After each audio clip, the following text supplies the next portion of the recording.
Okay.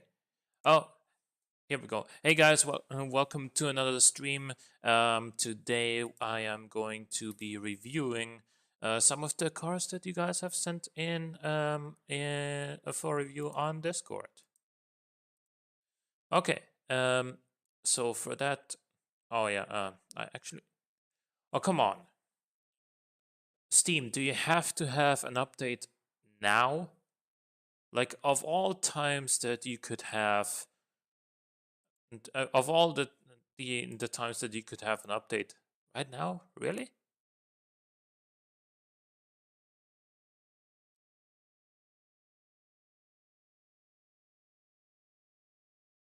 Anyway,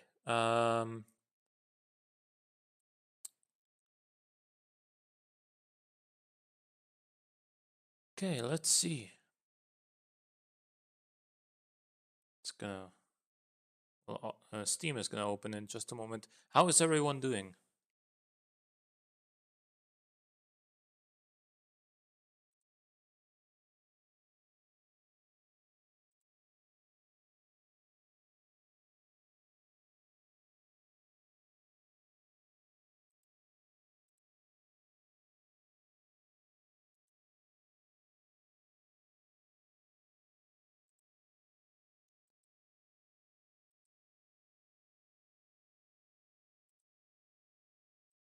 All right, we're gonna be starting automation.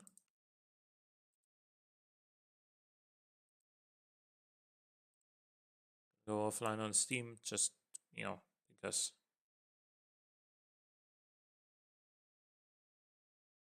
Oh yeah, I should also like drag this over here.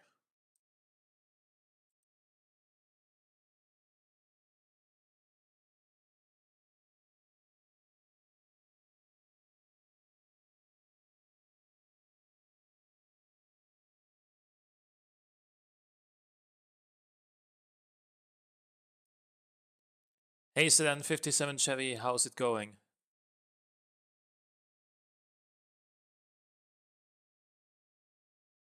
I actually need subscriber badges for this channel. I need to make some. Because you right now have that little white star on the purple background, which is like the default Twitch subscriber badge. And obviously, I want to create my own. Whoa, okay, there's a lot of cars that I imported. Yep. You guys sent in a lot of cars for review. Let's see, actually. We've had this, we've had these. I did this. Okay, there we go. From here, there's the new cars. I think. Actually, no. We've seen this one. Okay, here we have the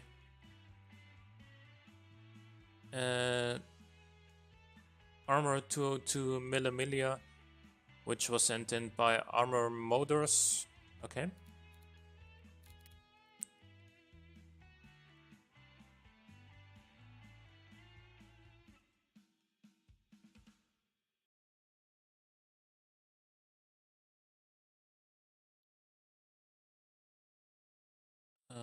Okay. Let's see. Wait.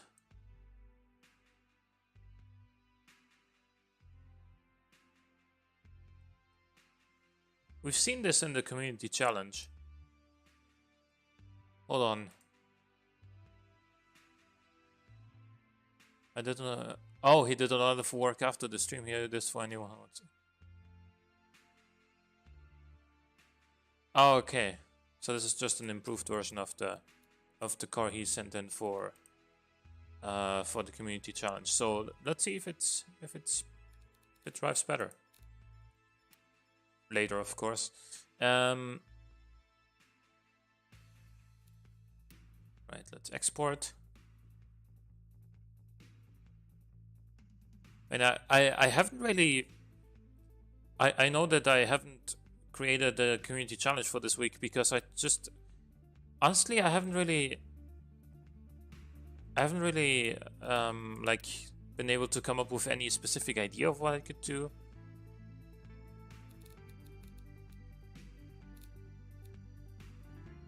Next up is the Barcone Rapidone. Let's see who that was sent in by. That is by...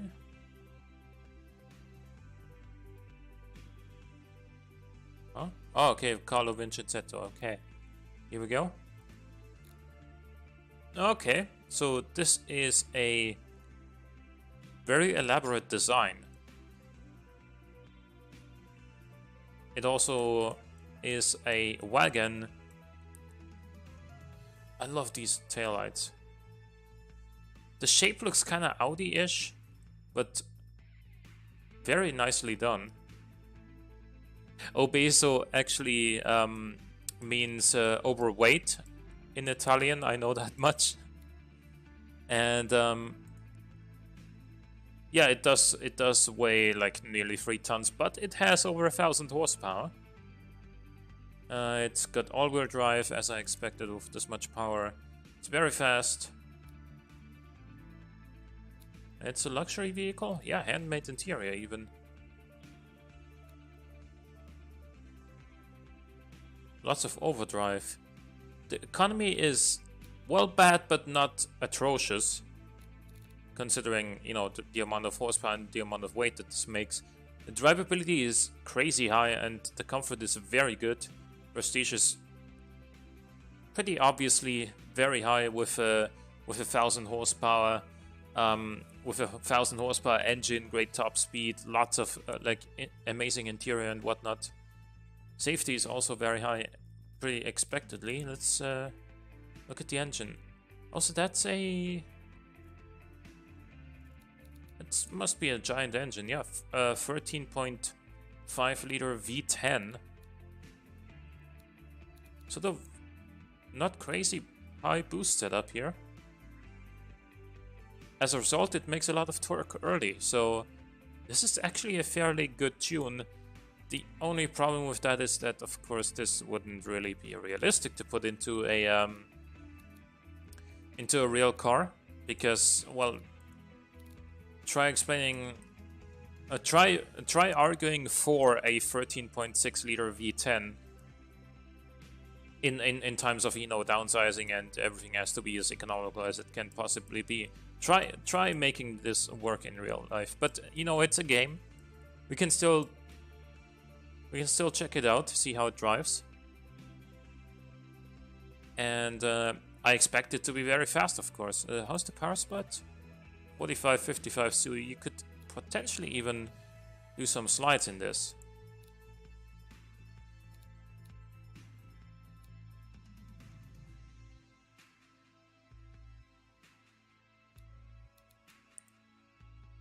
Gorgeous car and great use of fixtures. Yeah, it is. It is a very good looking car. I like it a lot. What is the best you can get? Hey Carlo, how's it going? I'm very interested to see how this actually drives. Please mind that I've been playing a lot of Forza again in the past couple of days, so it's not fast. Well, it does do 0 to 100 in like 3 seconds. So that is pretty fast. I've been playing a lot of Forza, so I gotta get reaccommodated to the beam physics. We have the Gem 75 sedan.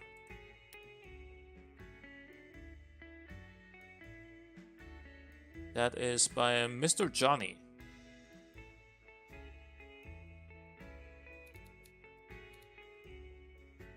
Very simple design, but it's a very 70s design. Obviously, this sort of body fits the era very well. And we do have a 6.5 liter turbo V12 in here. It only makes 286 horsepower, but it's gonna make a lot of torque. It is rear-wheel drive which means lots of wheel spin. Yep, especially with the sort of weight distribution of 62-38. Not a whole lot of weight to push those rear tires to the ground, so it's not gonna grip up very easily. Yeah, this is... It's an interesting, because there is a lot of... Like, the power curve itself is very flat from, like, 3000 RPM onwards. Right, but the torque is, like... There's a spike at 2000 RPM, and then from, like, 3000 it starts dropping again. So, overall in the high RPMs, it's probably not gonna pull all that hard relative to how it pulls in the mid-range, I would imagine. I'd say it's more 80 is not enough chrome for 75.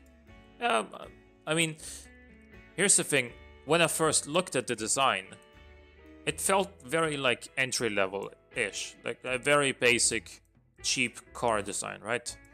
But then you get to the engine and it's a 6.5 liter V12 with twin turbos, so it can't be cheap. Yeah, and with luxury interior. So for that, it definitely needs a lot more chrome and a lot more detail. There's nothing necessarily wrong with the design. There's just not a whole lot going on. Yeah, so for the premium car that this is, the design needs to be a little bit more, you know, a little bit more extravagant, I guess is the word I would use there.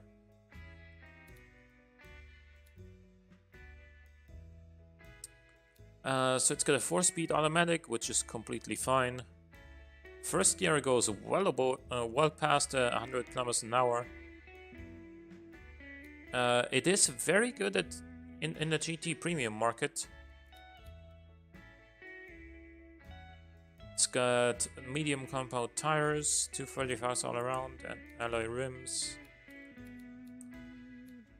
Vented discs all around, fully clad on the tray 4 seats, with a very good interior. A hydraulic power steering, advanced safety, and then hydro pneumatic springs. Huge roll angle, but very good comfort and drivability. Yeah, I guess the only thing you can criticize about this is really the design, I think. Overall, I'd say it doesn't look bad, but it's just very plain. Yeah, great comparison is the 75 Cadillac Seville, which was an understated luxury car in the mid-70s, and it was still quite a bit more detailed than this. Yeah, like this, there's just, you know, there's 1 fixture, there's 2, there's 3, there's 4, that's 5, and that's the front end. And I guess these where the washer fluid would come out, but you know. And on the rear you can count them as well. It's 1, 2, 3, 4, 5, 6, and I guess the turbo patch 7. Okay. Like a little bit of extra chrome here and there, or a chrome bar across the side, or like a bumper bar on the front would help out a great deal, I think. Some chrome along the grille.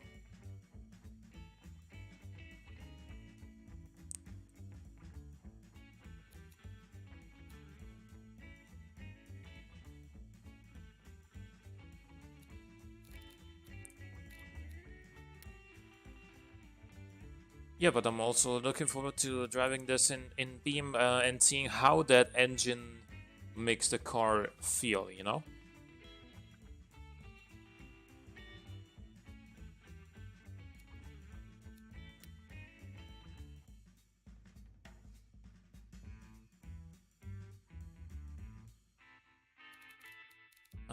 Next up, the Gem Turbo DOM, which was also sent in by Mr. Johnny.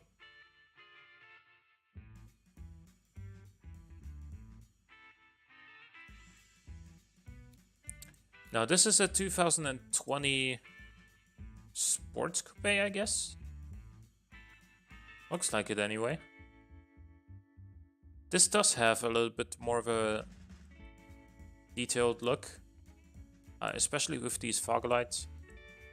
It doesn't quite look 2020 to my eyes. It looks more like 2012. 2014 maybe.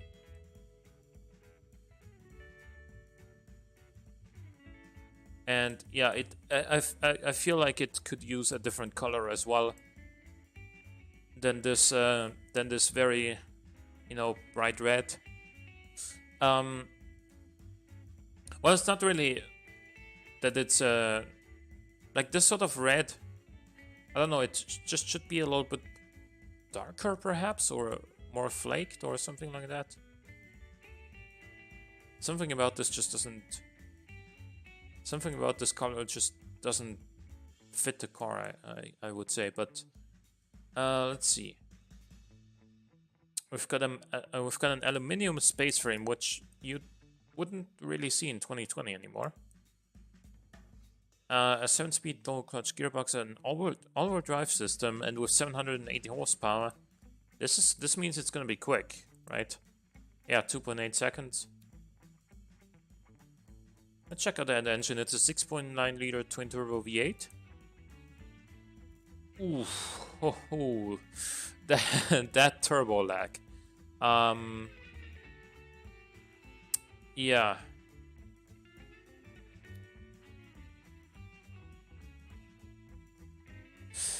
Yeah,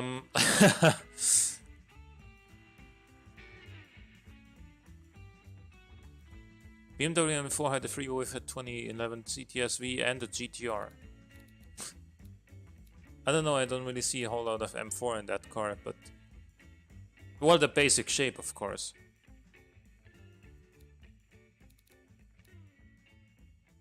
No VVT on this one, huh? And no VVL... Oh yeah, that's a 5-valve, but, like... This tune is just... I don't know, you can get 709 horsepower with a much better torque curve from this sort of capacity. I think this engine needs a lot of refinement.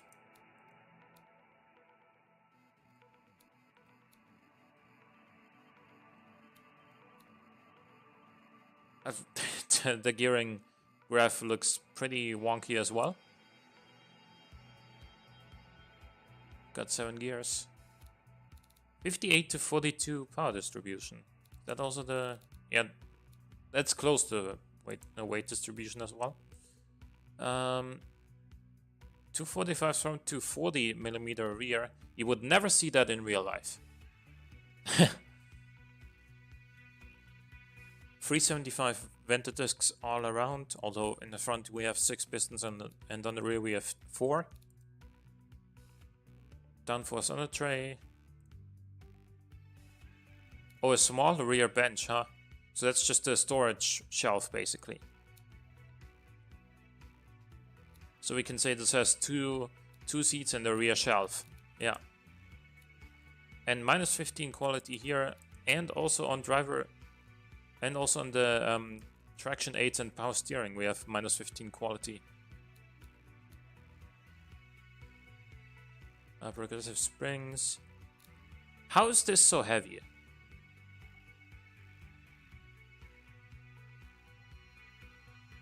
I mean, I guess a big part is going to be the 6.9 liter twin turbo engine. But, like...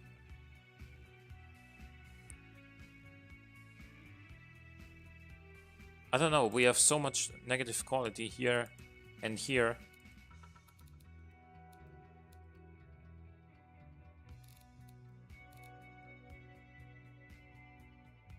Yeah, overall, like...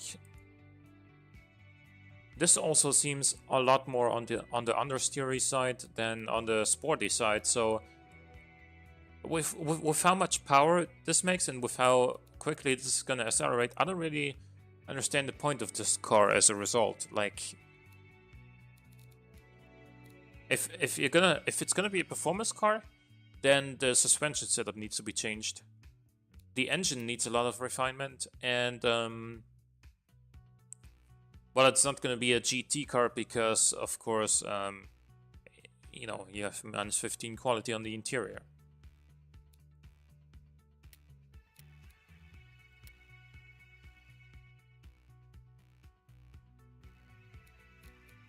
Then we have the Jidosha Kogaku Shiroto KGT4.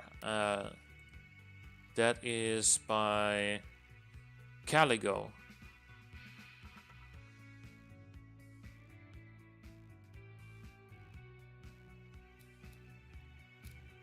So this is a 1986 BMW 3 Series Estate kind of rifle.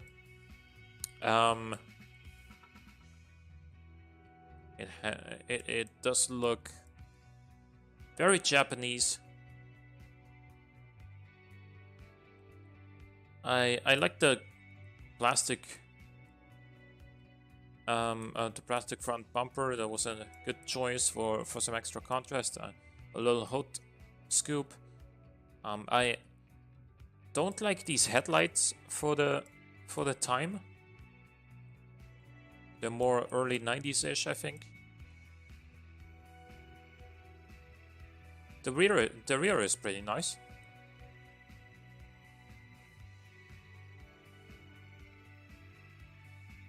And it's got a 2-liter inline-4 that makes 116 horsepower. It's on a steel monocoque with partial aluminum panels. It's got a 5-speed manual. Coil springs on the rear, McPherson's up front. It's fairly light, but so was the E30, of course. So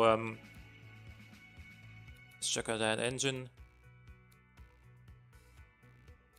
It's a dual overhead cam, 2 valve per cylinder inline-4, cast iron block and aluminum head.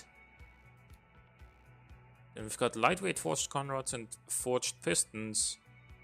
I don't really understand the point of the lightweight forged conrods. Are the heavy-duty forged ones? Yeah, they can withstand the rest, no problem, but the lightweight forged ones are, of course, a lot more expensive. Actually, no, they're not. Okay. I always thought they were a lot more expensive, but no. So we've got multi-point injection, which is, you know, definitely something that you would see in 1986, but I don't think it would be like standard yet. Short cast headers, three-way cat, straight from muffler and reversal muffler on their back. I feel like the torque should come in a little bit earlier than this. But then it does run on 91 run fuel, so you can't really do it like if you while keeping this power level as well.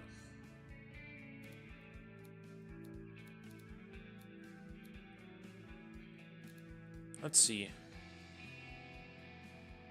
It accelerates from 0 to 100 in 9.9 seconds, which is good for the time, of course.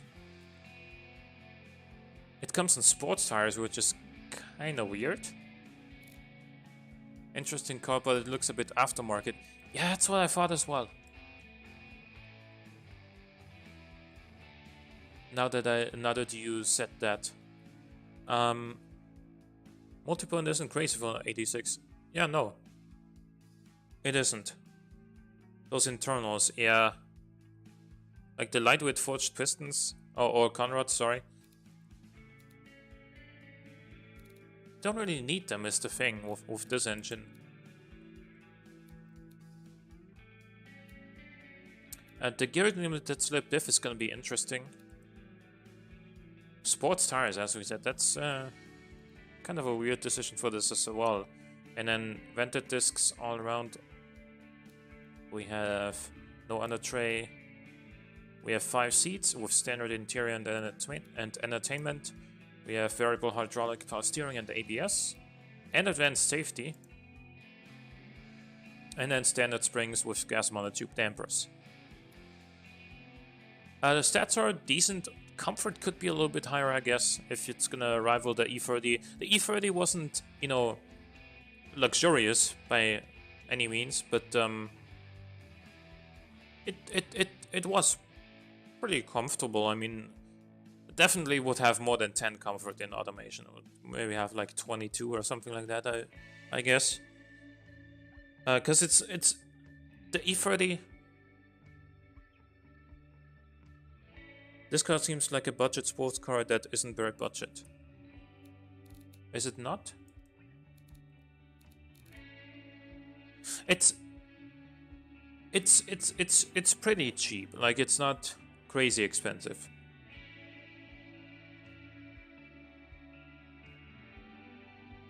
Like, for what it is, of course.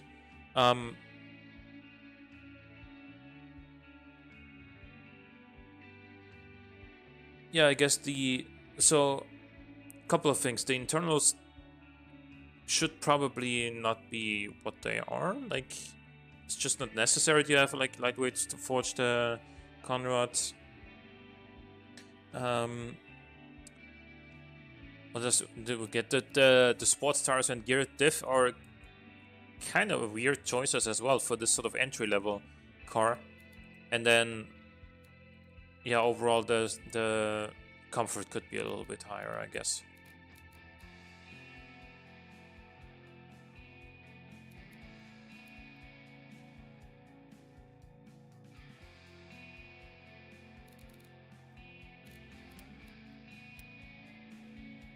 So, okay.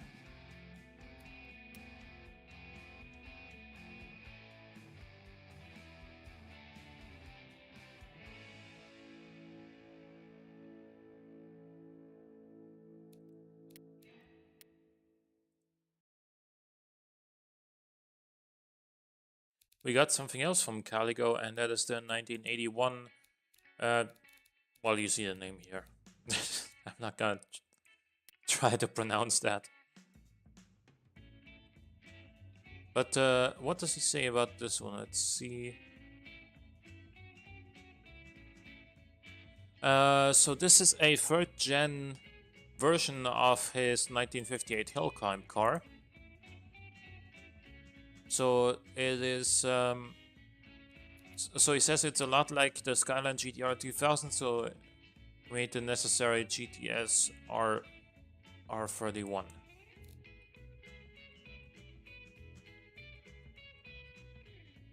This is a lot larger than an GTR 2000 would be.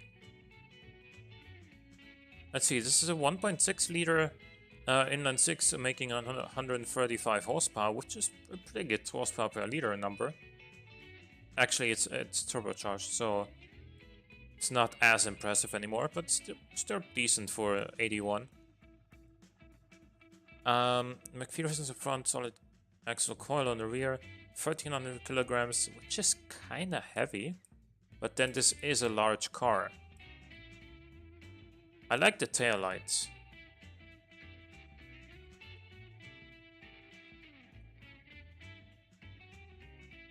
Two-tone paint. I don't know if I'm kind of split on the two-tone paint. It's like, I don't know. I kind of like it. I kind of don't like it. I don't know. It's just something that... It's interesting, for sure. Simple but well designed. Yeah, this... Like, overall... I like the overall, like, use of fixtures and everything. The two-tone paint with blue and white is... I don't know. Kind of cool, but kind of... Takes a little bit to get used to, I guess. Let's check out that engine.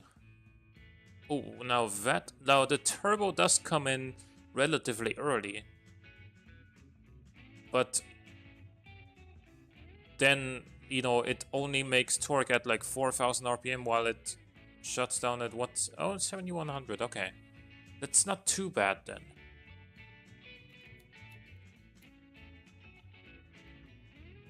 It's got very low boost. A cast iron block, dual overhead cam, a 4-valve per cylinder aluminum head. Again, lightweight forged conrods and forged pistons. Again, they wouldn't really be necessary, the lightweight forged pistons, but they don't really change anything either on the costs, so... Mechanical injection on this one. Monte Carlos and Pontiac Grand Prix had two-tone colors during this era. Yeah, I mean, it's not the fact that it has a two-tone paint job, but just the choice of colors for the two-tone, I guess, is what I would have to get used to. Like, if this was like, I don't know, if this was like black and like brown or something like that, easy choice. If it was like, you know, this blue and then a darker shade of blue, easy choice. No questions asked. But blue and white?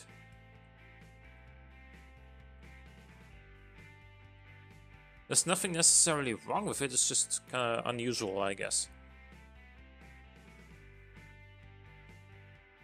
We've got a 5-speed manual gearbox, geared limited slip diff. Oh, someone just someone just followed. Thank you, was it Scania T2 for following? Why did... Oh man, sorry. Just accidentally clicked something.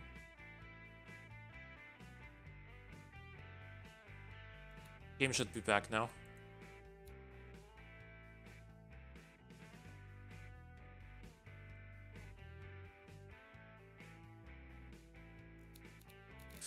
We've got vented discs front and rear. Semi-clad on the tray. We've got 4 seats with a luxury interior. So this isn't really...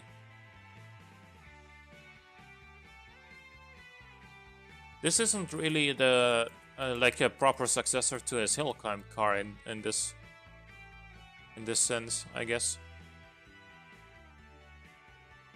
because it is a luxury car as opposed to, you know, a full-blown racer, and it has sports tires. Okay, 17-inch rims. That's pretty big for 81.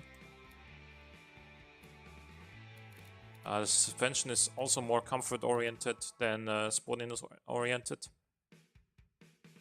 It does reasonably well in GT and GT Premium. Good comfort. Drivability could be better, though.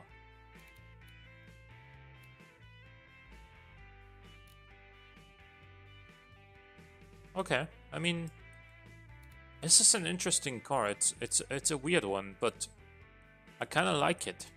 I like the idea. I like the creativity in the design choices. I've personally seen factory Monte Carlos with a blue and white two-tone paint from circa 1981.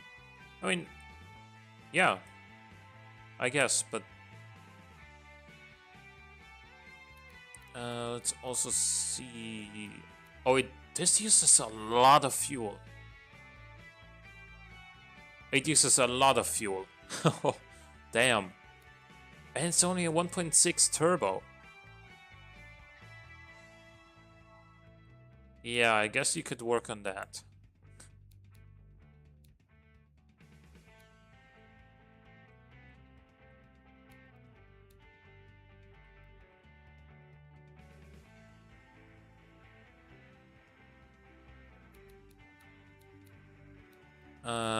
Let's export it.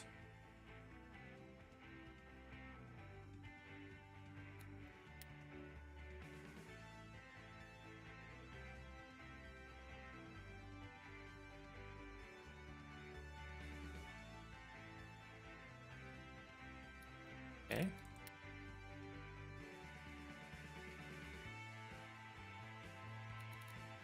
Next up we have the Lebelge Grand Lux from 1985.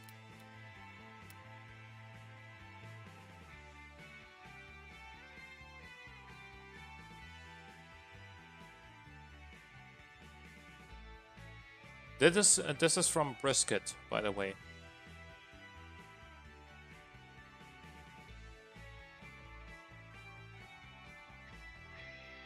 Oh,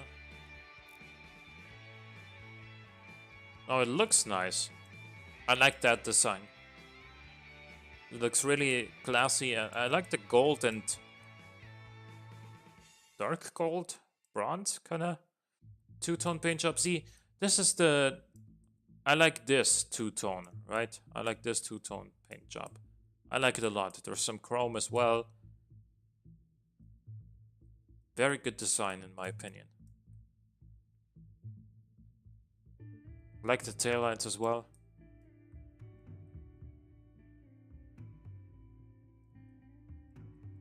And this has a 7-liter twin-turbo V12.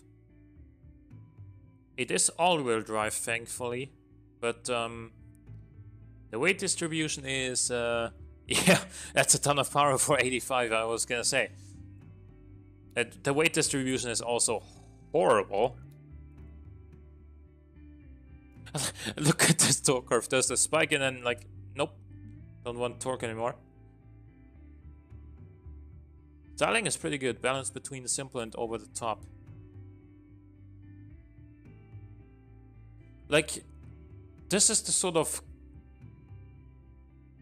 of tune where all of a sudden you get a shelf and then like it stays at that level and like it doesn't give you any more as you keep revving, right?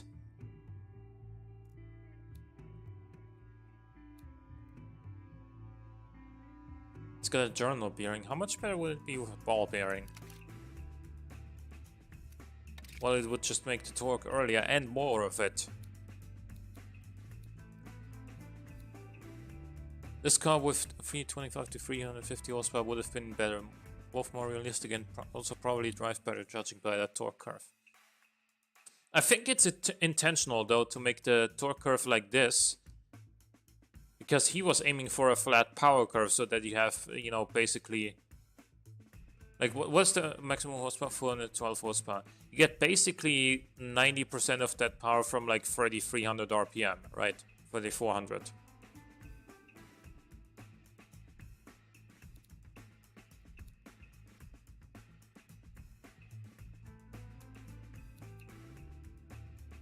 It's got a manual transmission.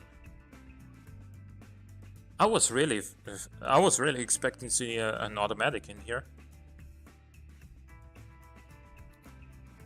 63 to 37 power distribution, which means this is probably gonna understeer quite a lot. We've got sports tires, 235s up front, 210s on the rear.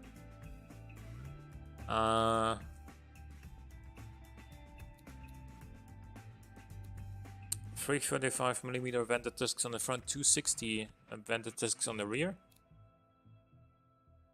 We do have some brake fade, but not a whole lot. We got downforce as well, like actually quite a bit.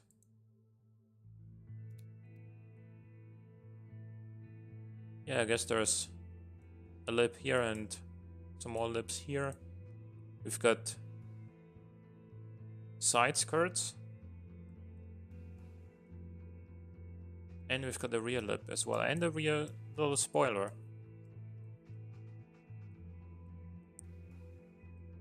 Yeah, 7-liter should easily be cracking 325 to 350 naturally aspirated. You could probably get these 412 horsepower from a naturally aspirated 7-liter even in 1985. It's got only 2 seats. Handmade interior luxury cassette. Some very strange design decisions on this car. Variable hydraulic power steering, ABS, and then advanced AD safety. And then air springs, okay, air suspension. They are strange design decisions, but they do seem to be working out for him. 4.5 seconds 0 to 100, 255 kilometers an hour top speed. It is very expensive though. Like, considering that you'd be selling a car like this for at least, let's say, 80% markup. Yeah, that's a lot of money for a 1985.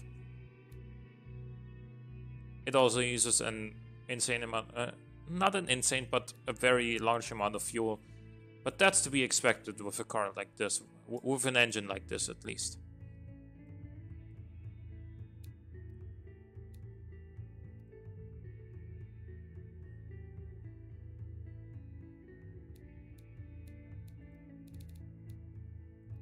Let's export it over.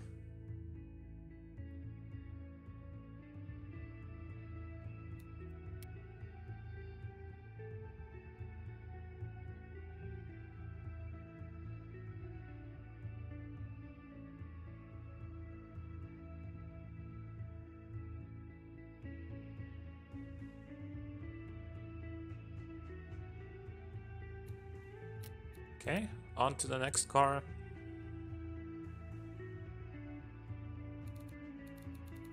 There is the LHH Yugo first gen GTI Turbo. Let's see. That was by...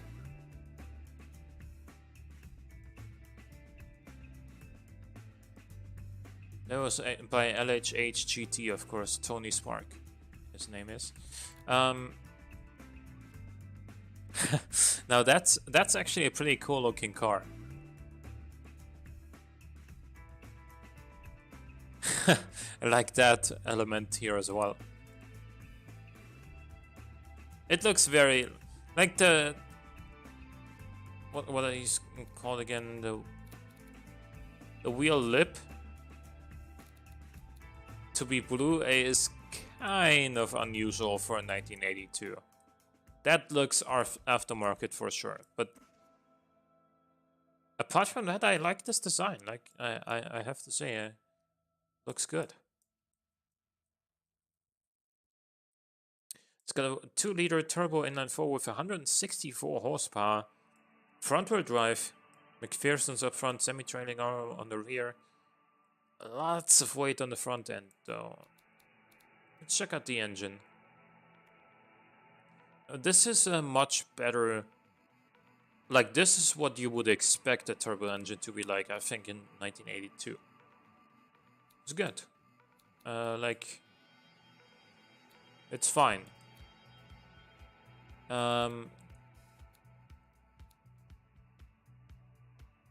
Not a massive amount of boost, but that's okay.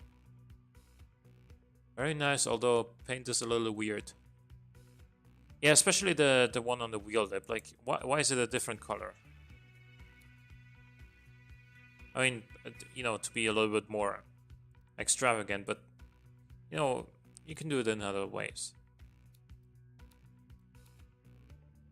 Great turbo tune, yeah, it's good. And then we have a 4-speed manual. We go in from 0 to 100 in 6.5 seconds. It's got a geared limited slip lift to try and fight that understeer that is naturally gonna be resulting from this weight distribution. We've got 185mm tires up front and only 150s on the rear. This is something you'd never see in real life. It's also pretty potent for that size engine in 82. Yeah, of course.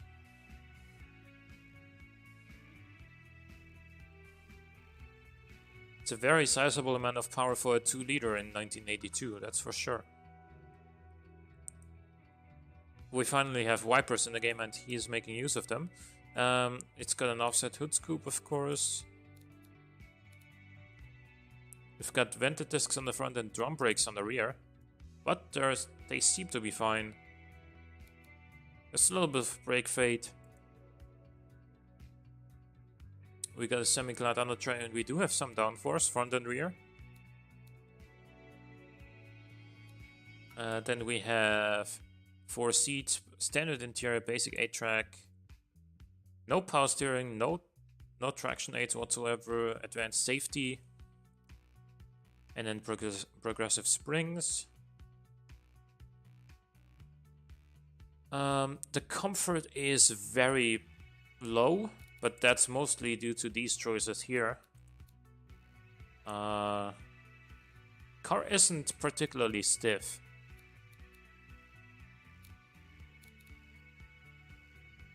It is cheap. And it does... Wow. Look at the description.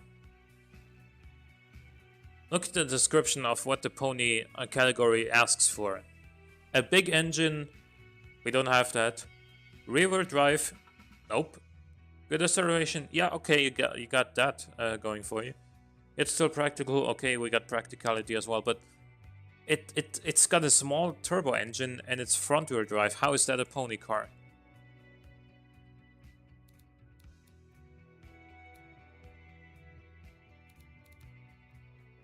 Anyway, this is gonna be interesting to drive. It's like a classic hot hatch. And yeah, I'm gonna check it out in Beam as well. Uh-huh.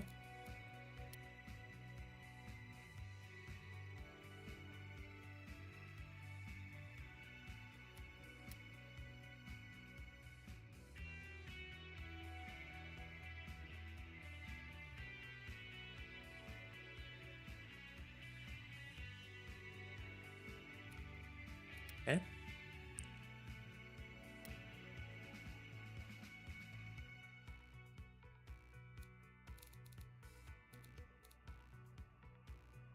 Next up, the LHH Lion for 3rd gen. We know who this one is by.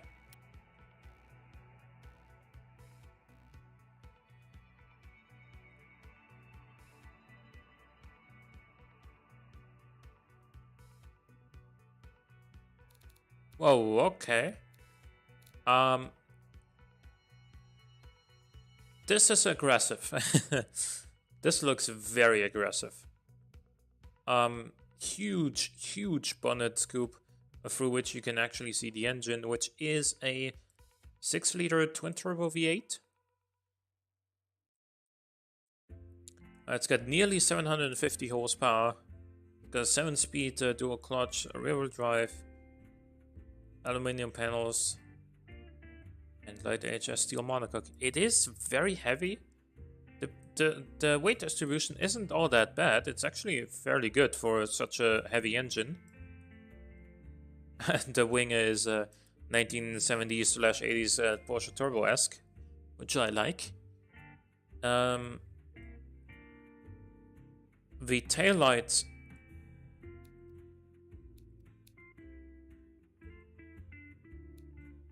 Oh, those come. They come like that now. I was gonna say if you made those like out of individual fixtures, that must have been a lot of work. But they come like that now. The hell is this? Oh yeah, you can make this now. Okay.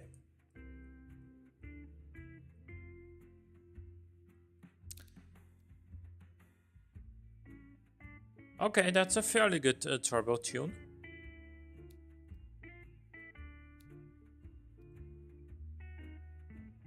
Yeah, I can't really argue much against it. Although the intercooler could be a little bit larger, as that does... I don't know. You'd have to lower the compression a little bit, but the intercooler could give you a lot more power if you increase the size a little bit.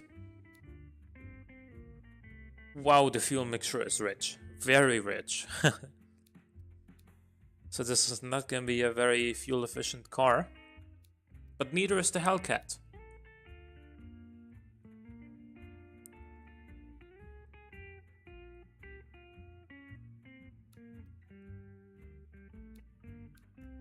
What? How does this not use more fuel than that? I don't understand.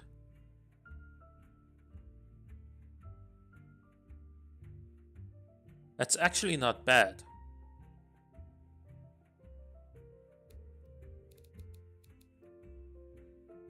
No quality in the aerodynamics either. How does this not use more fuel?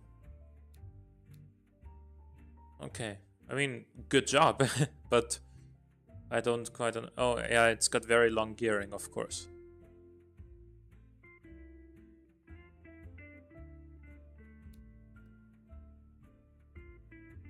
$250mm 250mm tires on the front, 300mm on the rear, 20-inch rims, carbon fiber rims actually, vented discs on the front and on the rear. They're a little bit too small, but it doesn't really have any brake fade.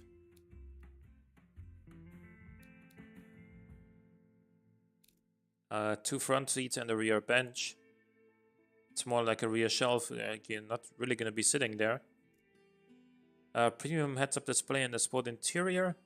And then we have electric variable power steering, ESC plus launch control and standard safety. And then progressive springs, adaptive dampers and active sway bars. Should make for pretty decent cornering. What was the diff? It's an electric diff. Which means this car is going to be very tail happy in BeamNG and difficult to control probably.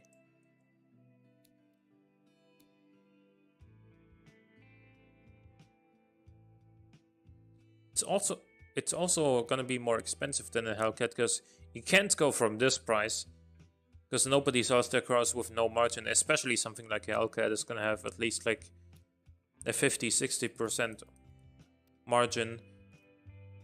And yeah, that's more expensive than a Hellcat for sure.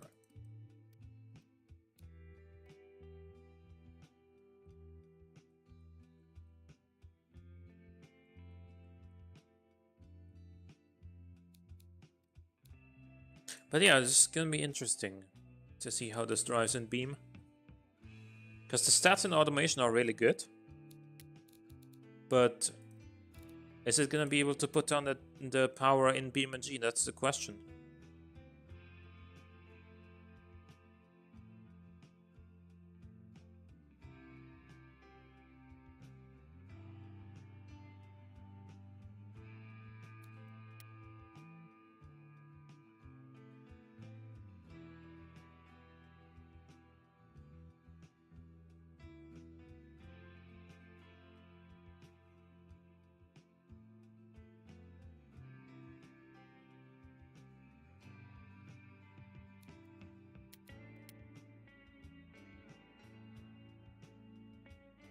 So, next up is the Noble 2000.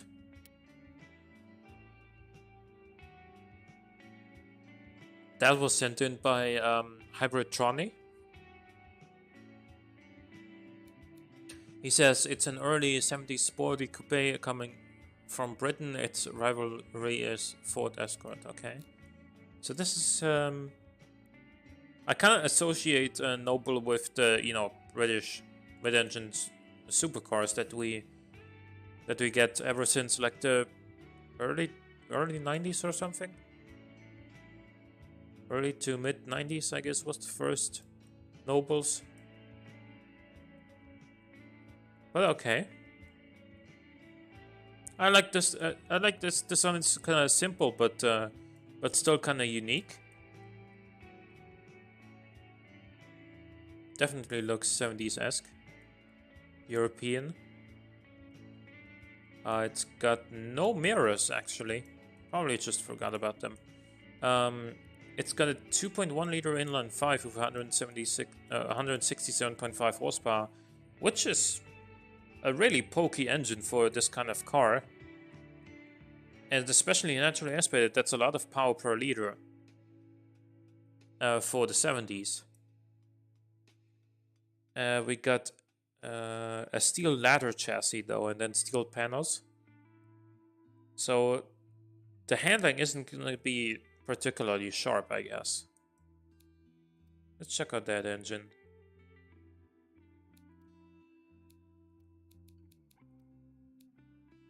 Dual overhead cam, 4-valve per cylinder setup.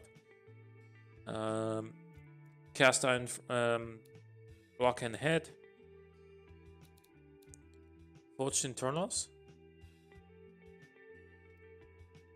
Another simple design that looks good and fits the era and body well, especially since this is a 72 sports car, which was an era when they were purposely trying to make cars less showy. Yeah, indeed.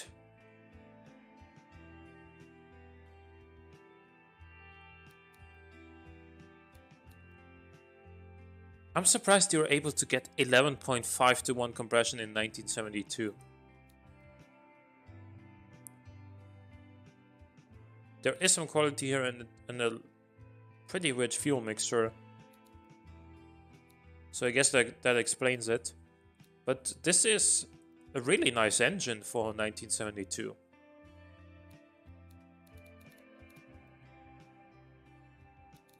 4-speed manual open diff. Lots of overdrive. 165s on the front, 175s on the rear. Lots of understeer though. Huh. Then you've got solid brakes on the front. And drum brakes on the rear. Sorry guys, I'm actually getting kind of tired right now. Yeah, that's a ton of compression.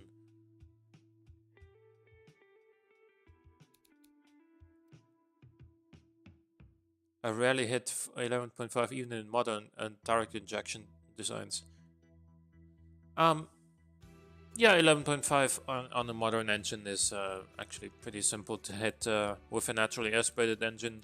Turbo, of course, it's a different story, but naturally aspirated, you can hit it pretty easily on modern engines, I think. Premium interior standard radio plus 3 quality. And then hydraulic power steering with plus 2 quality, standard safety with plus 1. Then we get progressive springs, gas mounted tube dampers, and passive sway bars. And a very high ride height, because for whatever reason this body is kind of bugged when it comes to that apparently.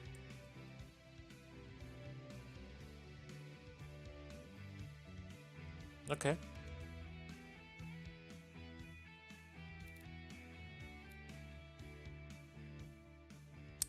So we got an acceleration time of 8.8 seconds, which is good, very good for 1972. It doesn't do particularly well in any of the markets, but I imagine it would be a lot better in the markets if, you know, body wasn't bugged and way too tall.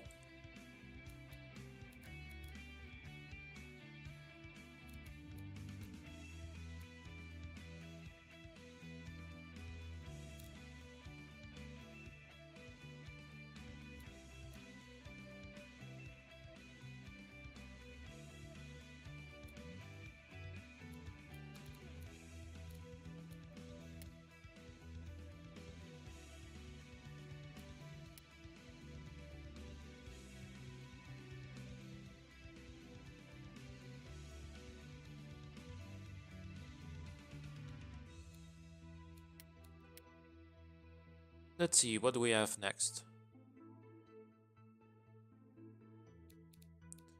The Redback 2020.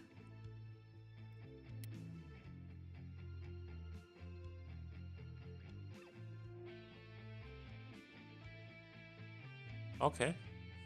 Oh, I guess this is this and the LHH Lion were both cars that were submitted for Bashar Nasri's Hellcat Hunter sort of community challenge. This has a 6.8 liter Boxer 6 turbo engine, which is probably not what you'd see in this car, especially rear-engined. So that's an interesting design philosophy for this car, but it will make for a lot of traction off the line. And look, those rear tires, I can already see that. That's not that's not something you'd see very often, but that's a great engine tune. Credit where credit is due. This is a great turbo tune. That's what I like to see. Great job there, Puccinas.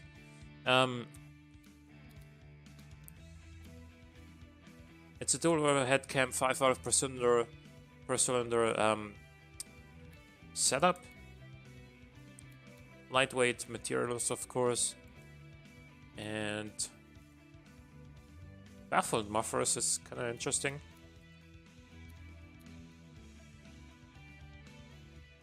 That's a modern car with a retro design. Yeah, it is.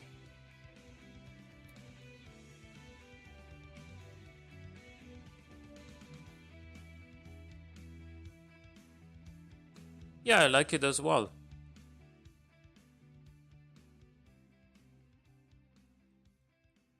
the engine is gonna be like an absolute gem, though. Like this is great tuning right there.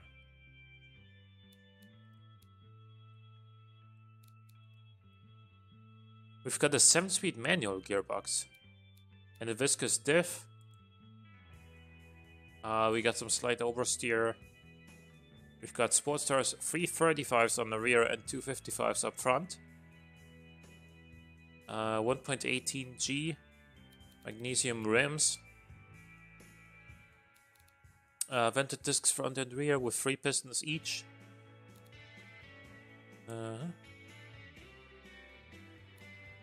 Lots of front downforce, especially not that much rear downforce. 4 seats, 4 proper seats, I should say. Sport interior and premium infotainment. And we have hydraulic power steering, traction control, and ABS. And then standard 2000 safety with a little bit less quality than normal, but standard springs, semi-active and active. And then the suspension tuning is quite sharp. Except for the front sway bar stiffness. Yeah, this looks promising. I feel like this probably is gonna be quite the beast on the track.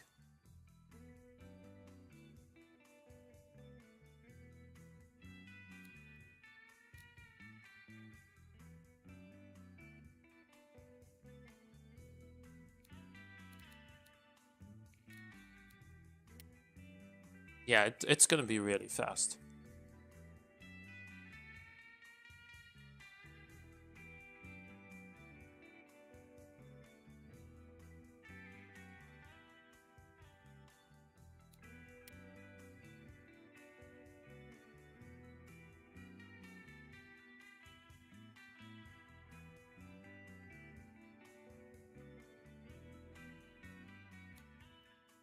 Okay.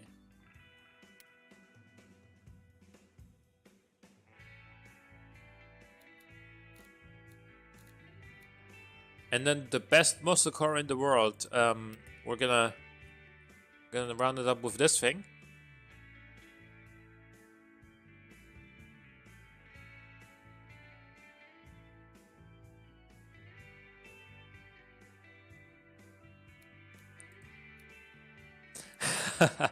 Okay, so it's actually a van.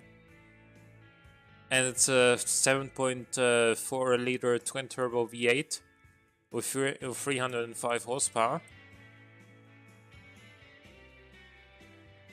This isn't quite right, I guess. Neither is this.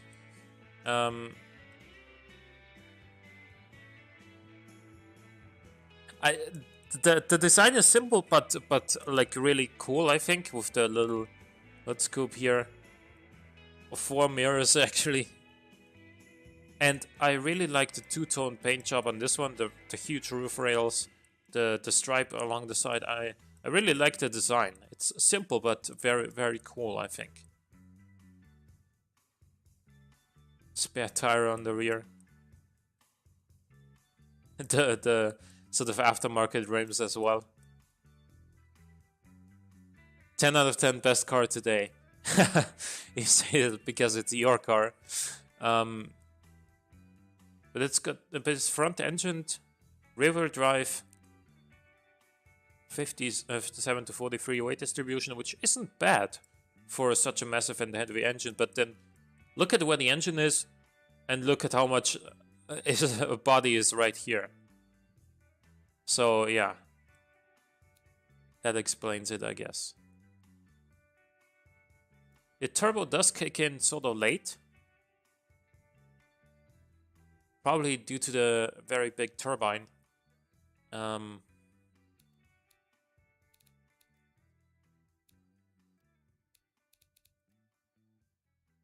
It's a full aluminum pushrod engine.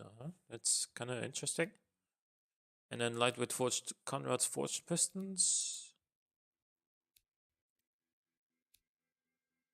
Only revs to 4600, but that's, you know, normal, I guess, for 1980. especially for such a large engine, I should say. Yeah, I guess the turbo setup could be improved. Definitely, like make the turbine smaller, but instead increase the boost and AR ratio, I guess.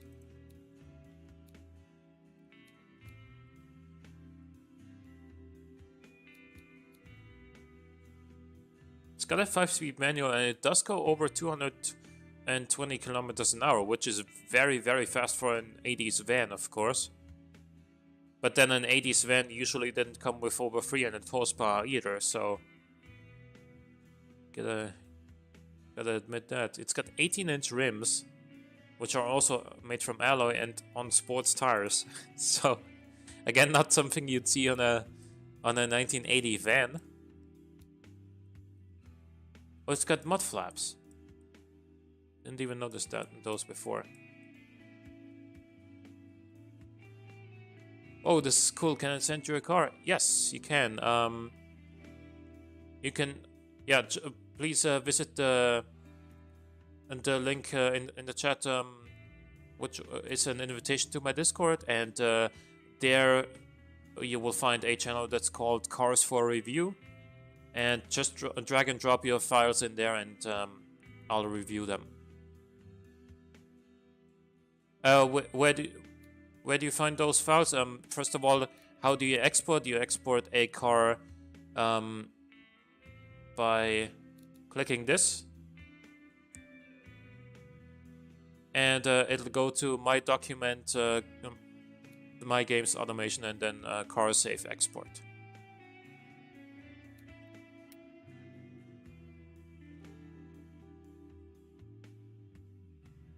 So one more thing I wanted to check with this car is how quick is it? 7.1. That's impressive. Does do well in muscle, not too well in pony and family sport.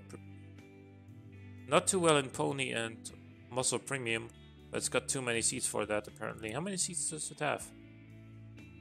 It's actually like 7 seats, although the middle ones are small seats. Only basic basic entertainment and standard interior. Vented discs all around, and actually no brake fade, which is, I mean, yeah, due to the size of those brakes, of course. But this looks like an actual functional car. Like when I saw this body and the 7.4 liter twin turbo V8 in 1980, I thought this was more of a joke car, you know. But this looks like it could actually work.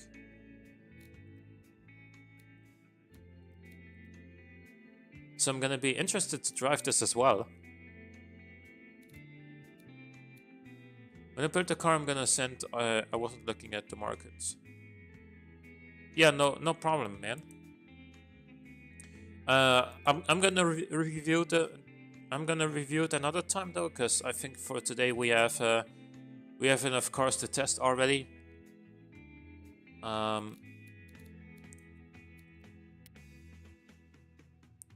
me, it takes ages to start up automation. Then you should probably get a new hard drive, because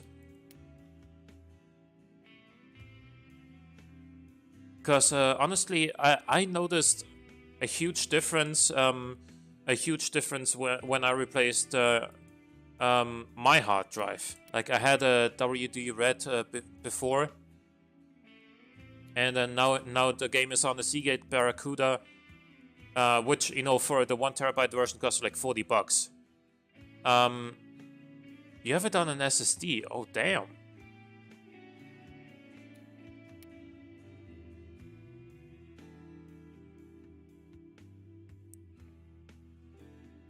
This is inspired by the Dodge Little Red Express, which was the fastest US production vehicle in 78 and 79 because trucks were exempt from emissions and fuel economy standards, so it had a potent police engine in it. You only have an SSD. Is it nearly full?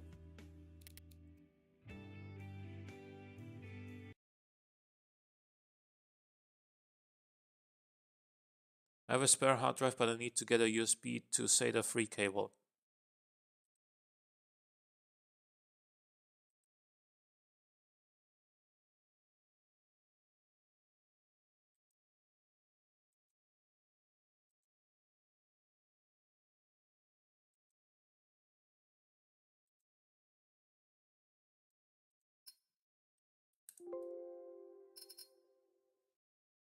Yeah, it's nearly full, but even when it wasn't nearly full, it still took ages, but I can live with it. There was a smaller V8, but this was over the top extension of the Dodge, okay. For me, that was the GTA 5 heist van. Yes! Yes.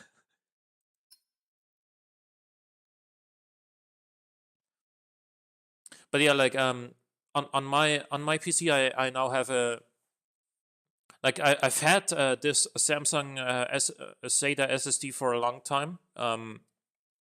It's the 840 Evo, and I only have Windows on this, nothing else. Like Windows and the drivers, I guess.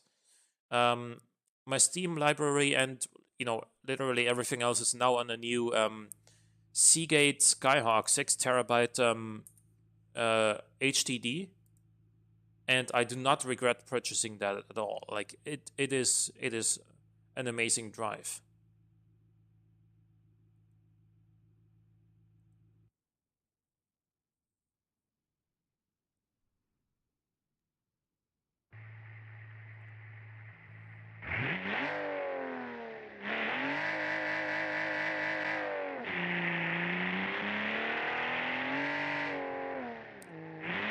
Bouncy car.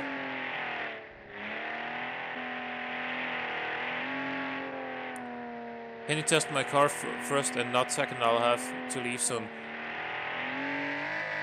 I'll complete a lap in this and then I'll check out yours, okay? Oh, sorry.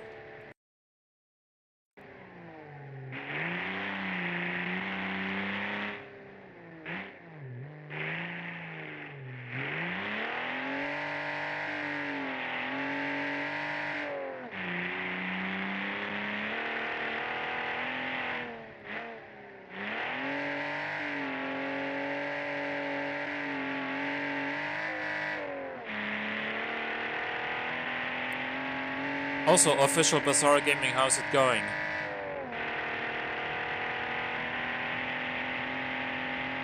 This car now drives really well, actually. You still can't see the game now?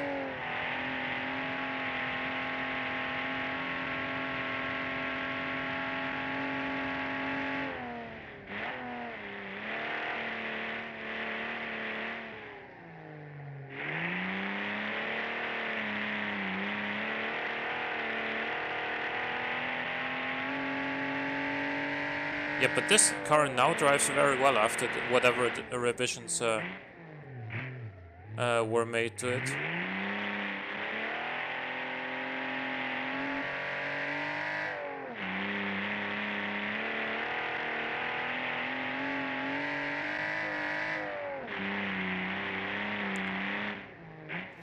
Very nice handling indeed. Some understeer here, but I probably went into the corner a little bit too ambitiously, so that's on me.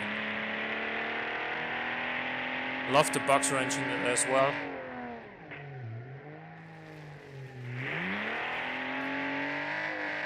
There I was late on the brakes.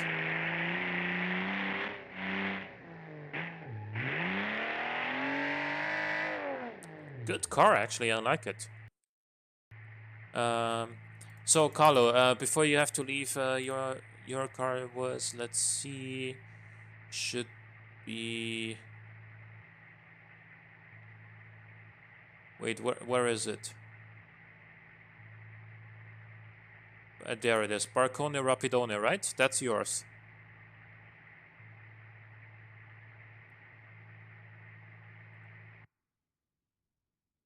I sent you 2 more of my Torqueless imports, one from a week ago, and what? Yeah, I actually reviewed them in automation already.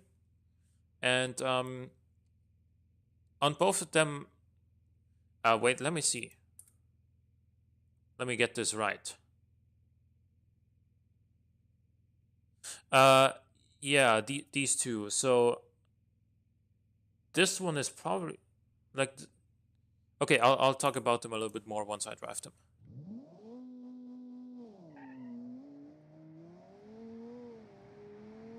Let's turn off that traction control.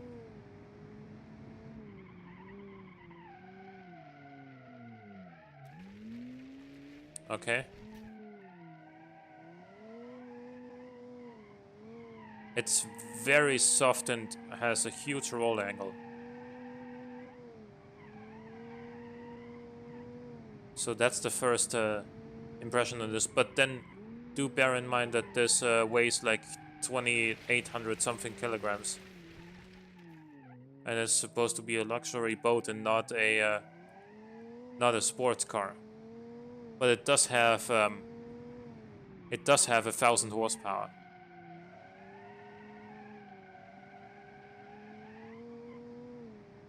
Like 2,900 kilograms, which is, how much is that in pounds? It's like 6,200 pounds or something like that. And for that, it does go pretty well, doesn't it? It understeers, but that's expected.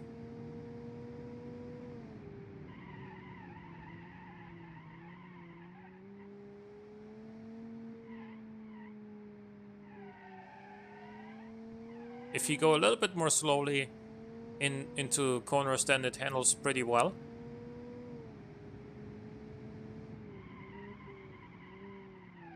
Oh yeah, the brakes are gone. The brakes are gone. It's all-wheel drive.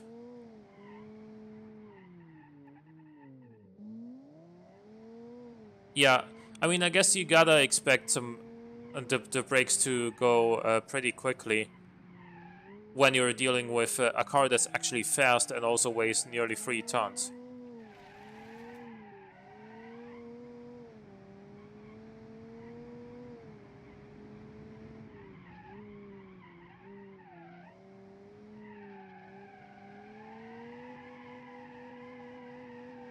From the handling, I would say it's pretty good, actually.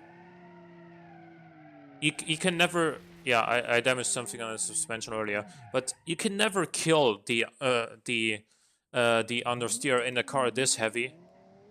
And it's not meant to be like a performance car anyway. It's just a really, really fast luxury car. But it's still a luxury car with just a massive engine.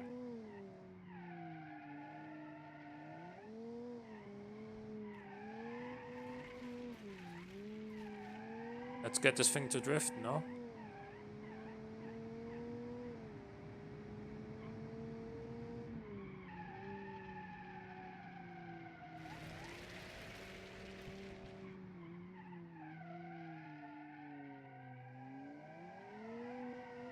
There's a little bit of a slide.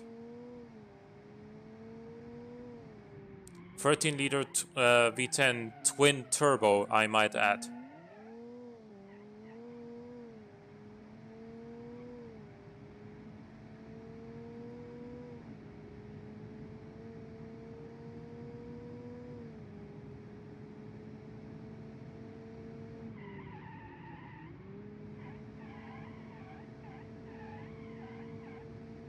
The top of this car is over the top. Yeah.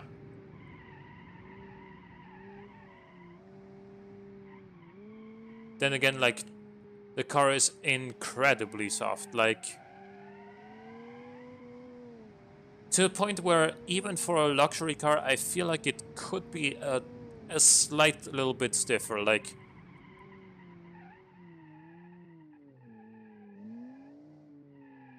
you see how much it bounces just from using the throttle and then lifting off or braking.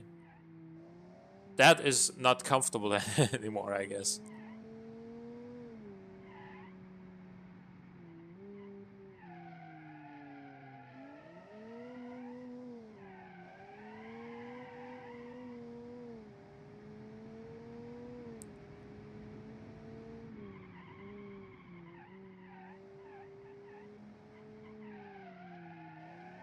Yeah, it's basically a Peugeot 107 engine per cylinder. It is, yeah. It drives well. Like it's a really good car. If it were just a little bit stiffer, it would roll less and therefore handle even better. But it's good as it is. Um, let's see. What have we not seen yet? We've seen this last time. The Gem 75 sedan.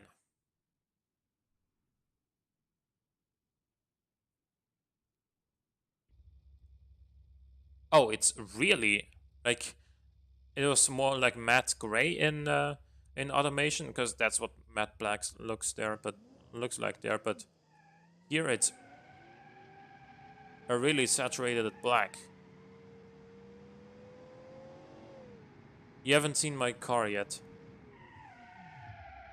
I'll check it out another time. Today we already have enough cars to be reviewing. That's the blackest car I've ever seen. That's racist. It's got a lot of oversteer. Those taillights are gorgeous, but I think it's too soft. It's modern day and most consumers interested in stable.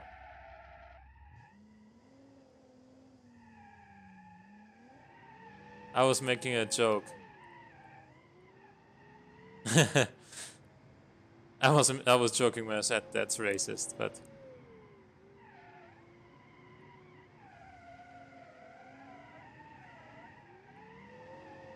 when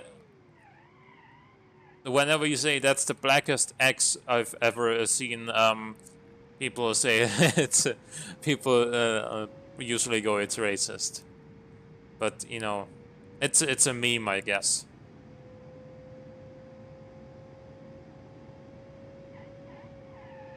So this car is pretty quick in a straight line as we were expecting, but it has just a massive amount of oversteer,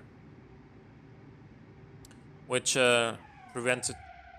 Yeah, and no ABS, which doesn't help the handling either.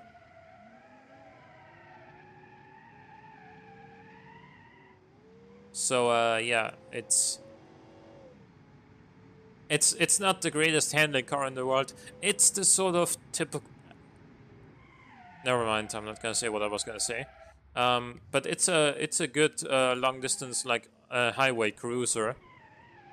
Where if you only have to go straight, it's really good because it's comfortable and it's torquey and whatnot. So are you gonna check out my car tomorrow? Yeah, why not? I'm gonna start streaming tomorrow at 6 p.m. GMT. Just like when I started today. I'll post something in the. I'm gonna post something in the Discord like 10 or 15 minutes before I start streaming. Yeah, and you don't want to miss a thing. You looked at the schedule. That's convenient, isn't it? Having that right under the stream. So anyway, this car, um, it's a typical. Thank you for saying that. um,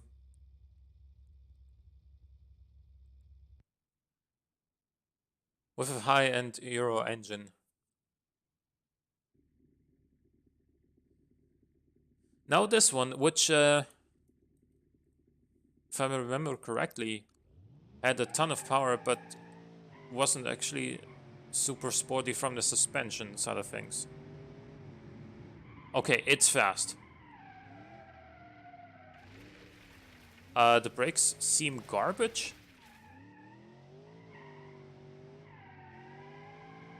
Because I didn't really brake late there. So it can drift, which compensates for some things.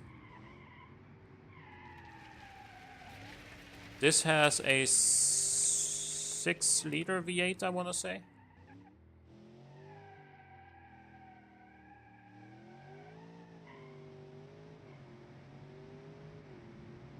Oh, fuck. That was my bad. I was looking at chat for a second. Let's brake now.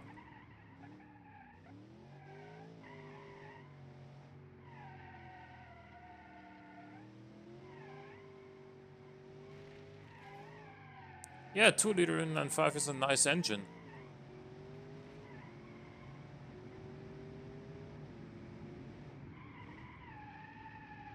I should also point out this, actually no, this is all-wheel drive, so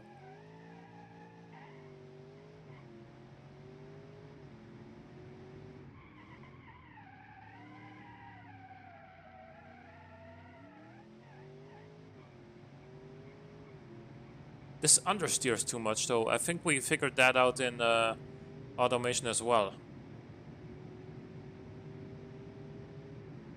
But it does accelerate very quickly once you do get it in a straight line. Look at that understeer.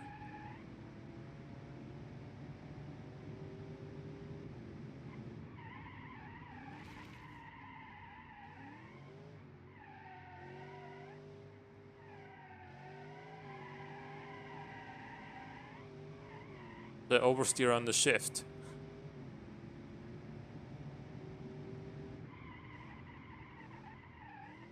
Oh, the brakes are bad. The brakes are actually really bad on this. The turbos were over the top, but the car wasn't really meant to be serious. Does too well in the muscle category. My cars never do good in the markets, although in BeamNG they drive great IMO. Okay, in my opinion. The rear wheel is way too much in. Yeah, I was gonna say that as well. Like, you could fit some bigger rear tires on this. Then it would probably also slide less.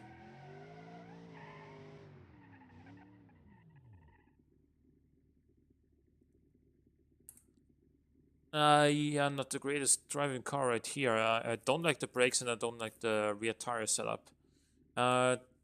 Next up, this, which is a rival for the E30 Estate, so E30 Touring.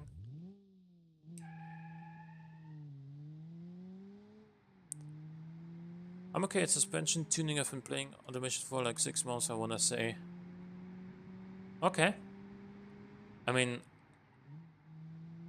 I first bought automation in around this time of the year, 2012. So this wagon has a 2-liter in 4 with 116 horsepower.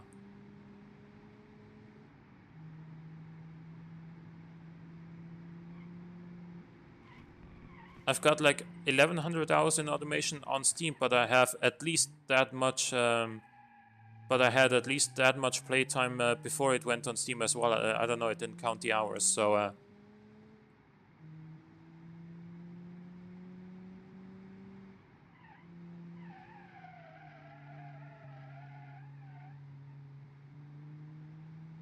This little wagon drives very well, actually.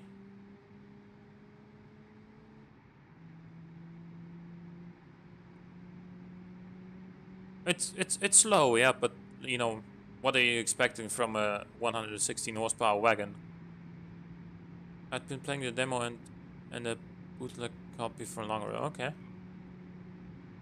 Is it front-wheel drive? No, this is rear-wheel drive because it's a rival for the BMW 3 Series wagon of the time, and the year is 1986 for this. So I think it makes a lot of sense, actually.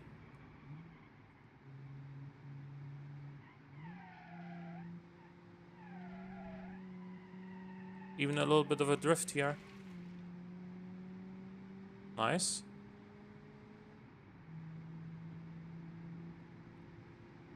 Yeah, this handles very well. I can probably brake here. Yeah, good brakes.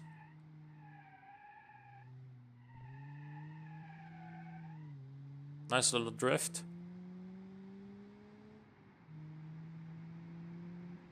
I like the little wing, yeah.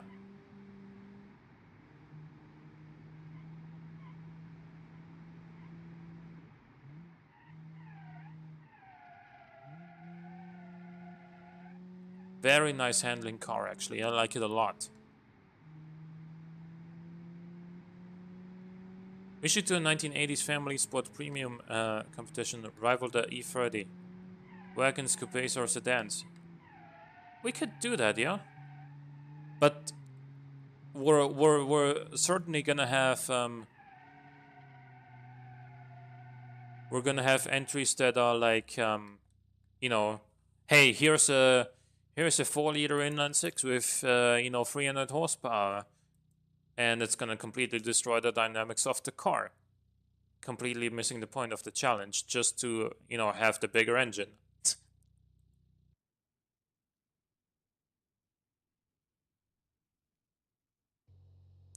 Next up, this car, which was sent in by the same person. Let's see. Uh, that was sent in by Caligo. Oh, yeah, I do see a car in Discord. I'm gonna look at it tomorrow, probably. This has a 1.6-liter turbo inline 6 in 1982. Very interesting engine choice there.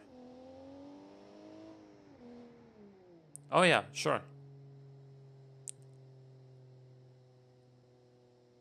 Very simple, but, good looking design, I think, on the front of this car.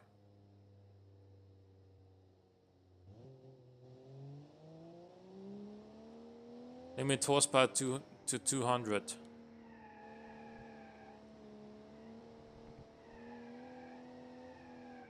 Oh. Or force a fuel economy number. Like, here's the thing. In order to make the challenge interesting with an rivaling an E30, I guess I'd have to make it so you would rival the M3, right? Because what are you gonna we're gonna die of old age if all of the cars make like 89 horsepower to rival the 316 or whatever.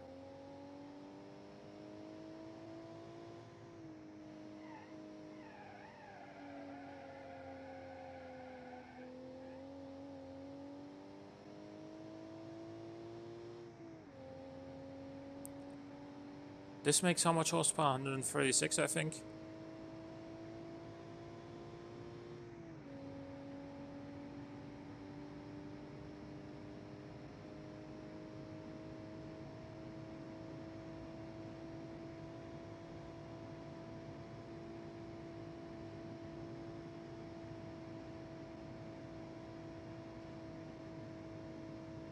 Or I guess we could make it so you should rival the 325 E30, which is also an iconic car that I really, really would like to drive one day. And it makes 170 horsepower, which is, pretty good for a car as light as the E30. And it came in different body styles. It came as sedan, coupe, or wagon, whereas the M3 obviously was only available as coupe.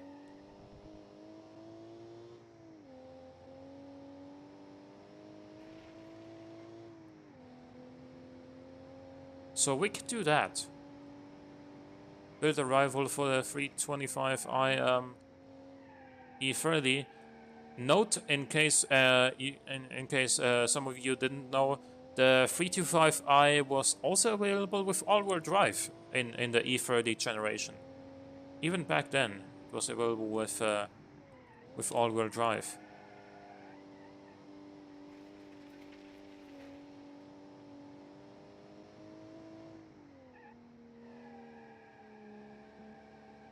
This car handles very well.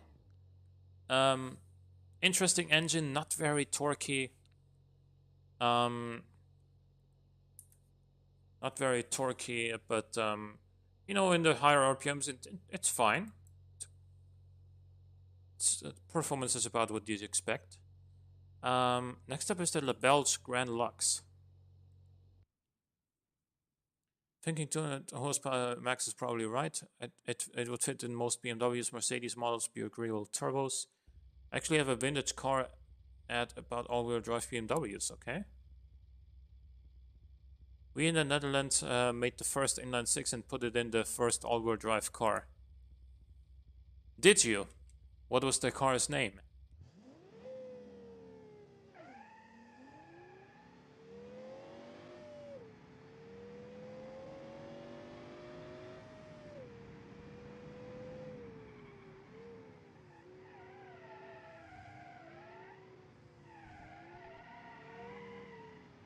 It was a Spiker. But Spiker didn't make cars until like 2003 or something when the C8 came out, right? Like it used to make airplanes before that in like the early 1900s as far as I remember the story going, right? Or am I...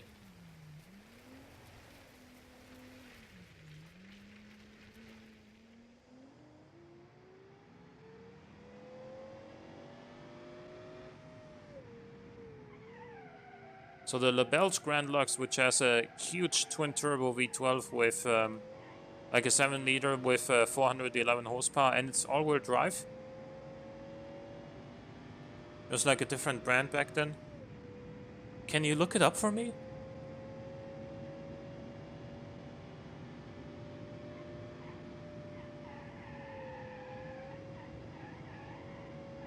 I'm interested to see that.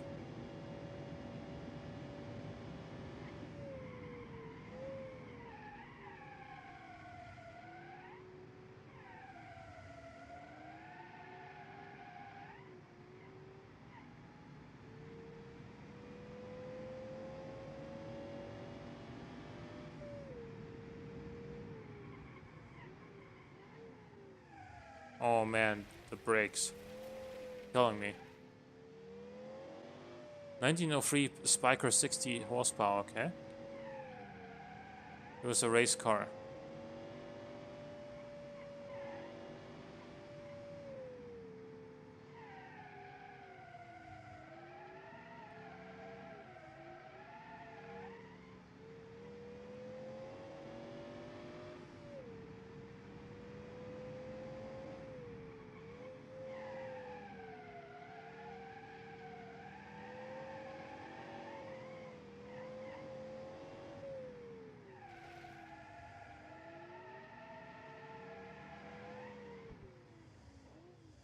There's some understeer on this car. It's not a whole lot, it's not bad.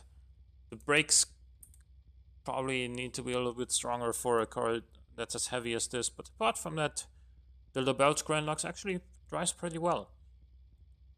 Next up is the LHH Yugo first gen GTI Turbo.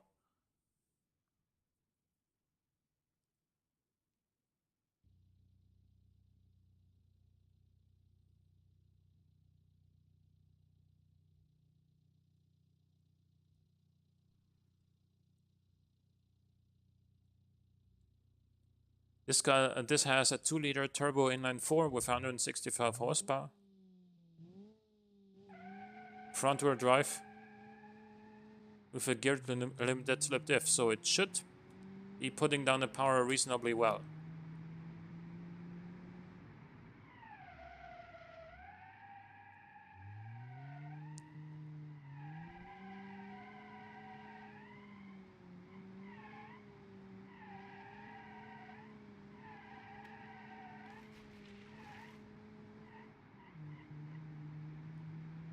Why do the license plates have interesting characters? They added that recently in automation. They added a lot of variety to the number plates.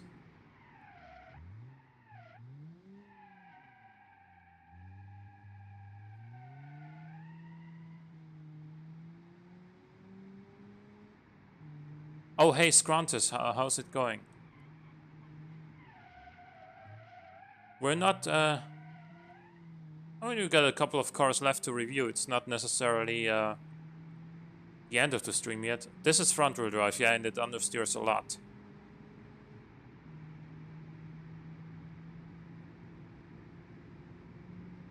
But then again, it's an 80s hot hatch. What do you expect? Like,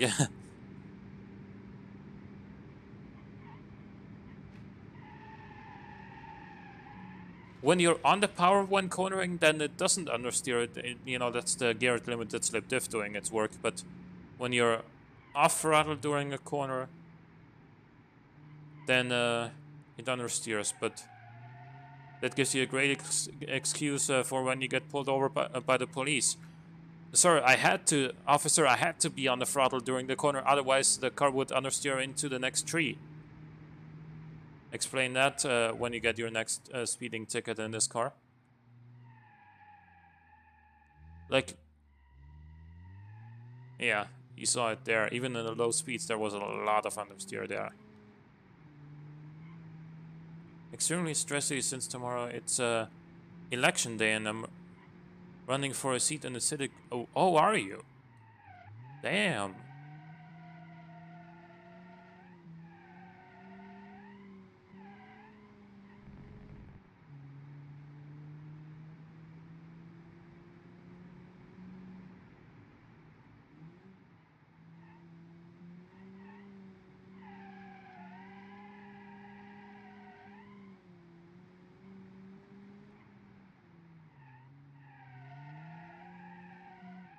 Little Scandinavian flick there.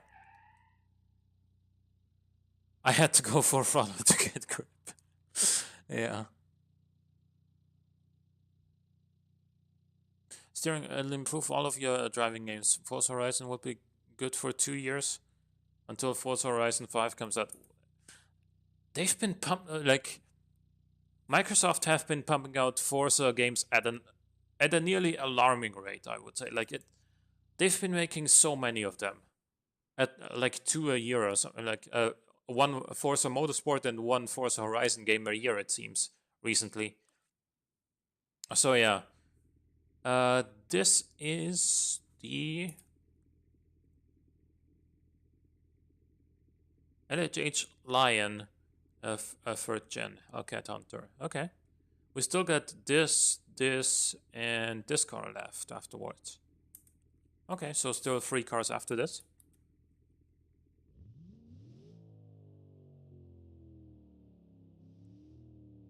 The LeBelge Grand Lux. Every 2 years a new game comes out in both series. Really? So Forza Motorsport 7, yeah. 7 came out this year, right? 6 came out when? 2 years ago, really?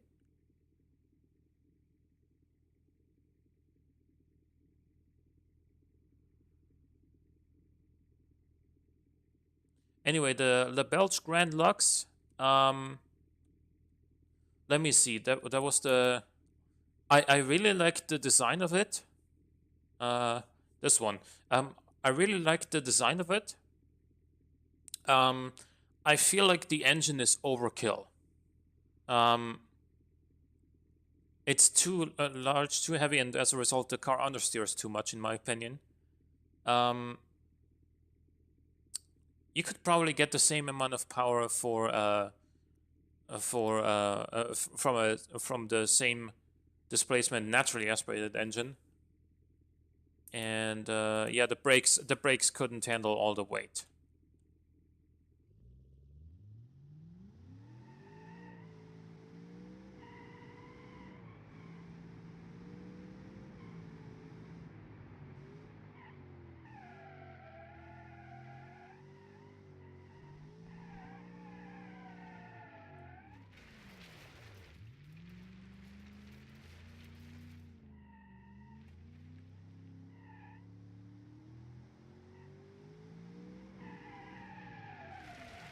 Damn, like this car with the electric diff,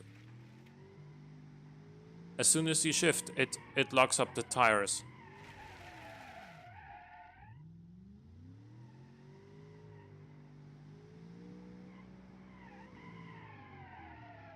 Yeah. If the car shifts halfway through a corner, yep, it's gonna spin.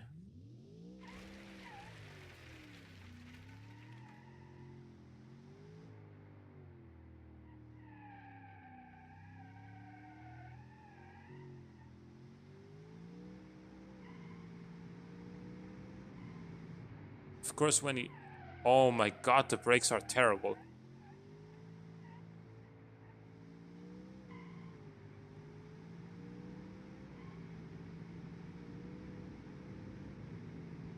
Man, I played a lot of...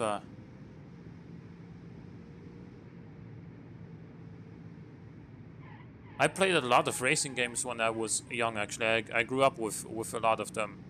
I know it doesn't show now, but there was also a long time after that where I basically did not play any racing games. But like the first racing game I remember playing was Need for Speed 3, actually.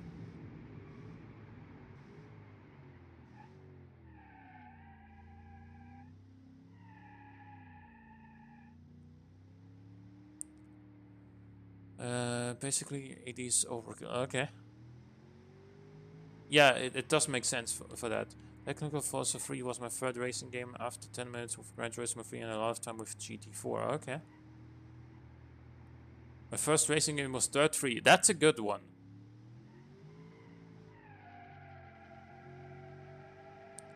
My first racing game was Need for Speed Most Wanted, then Underground 2 and Burnout 3 Takedown.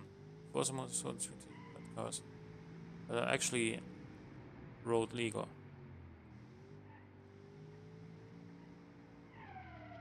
I like cars more than racing, so I really enjoyed being able to drive normal road legal cars in Forza. Yeah. The very first game I ever played was GTA 3. What was the first game I ever played? GTA 2 maybe? No, there must have been something before that.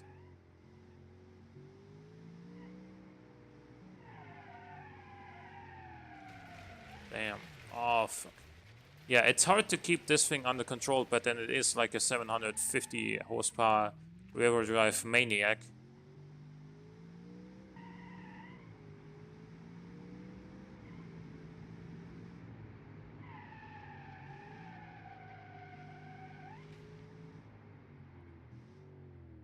The brakes can't handle the weight of this car. Like, you have to brake very early with this.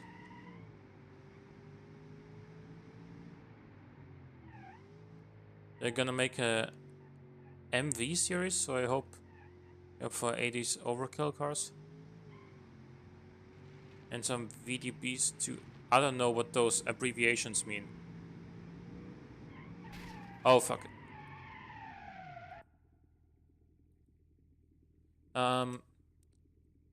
Anyway, yeah, this is kind of a tough one to keep straight. As you would expect, I guess. Next up is the Noble 2000, a 1972... 72, I want to say, sports car. With a 2.1 liter inline 5 and 160-ish horsepower.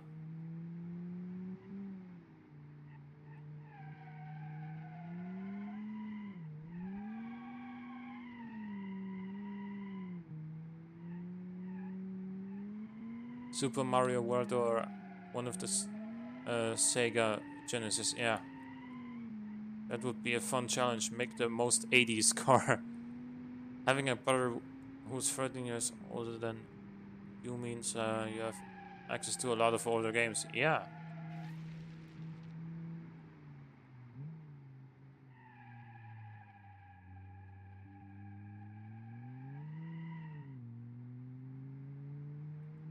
A limousine, convertible, and cop car, okay.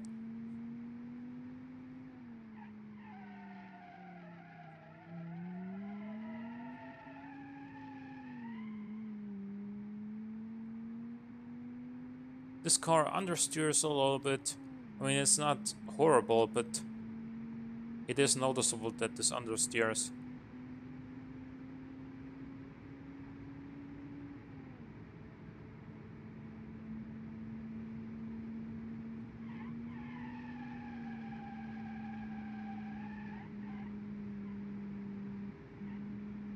Yeah, the engine isn't... I mean, For 165 horsepower in a car this small and light, I was expecting a little bit more actually.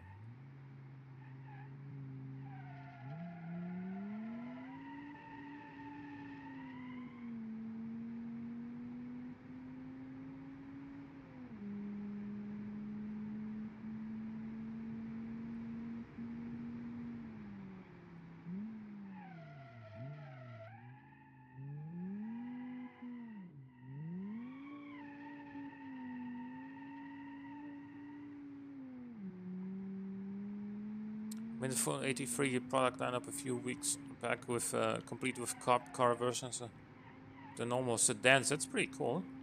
Everything from normal family cars to hatchbacks.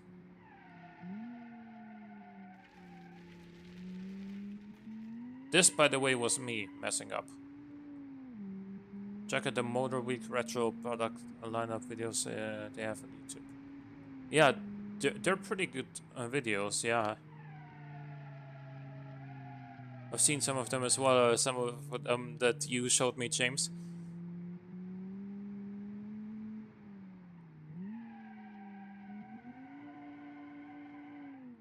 For a 72 little coupe, this drives reasonably well. Some understeer here and there. Not a whole lot of oversteer, and I was honestly expecting the engine to feel a little bit more powerful than it does in this car, but you know, it's still a decent car. This. Now for the Pure Genus Redback, which I was predicting to be very, very fast. It's got a 6.8 liter, I believe, twin turbo Boxer 6 in the rear of the car. And like 740 something horsepower.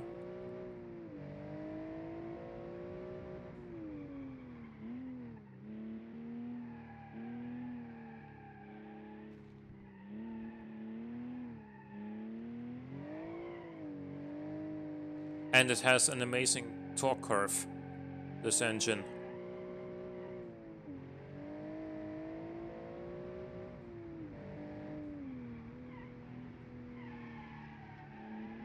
It's agile too. And the brakes are actually really good.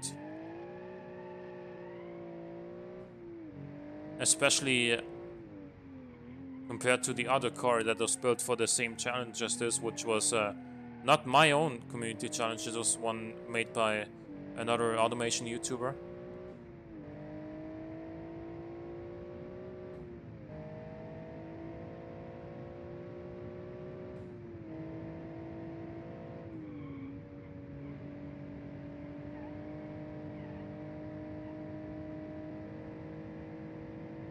Now, where this does lag behind Hellcat a little bit, I think, would be top speed, right?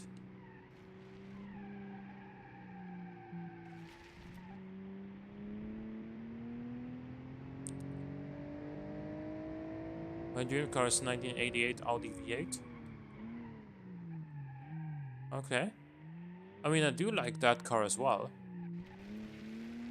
It's an iconic car.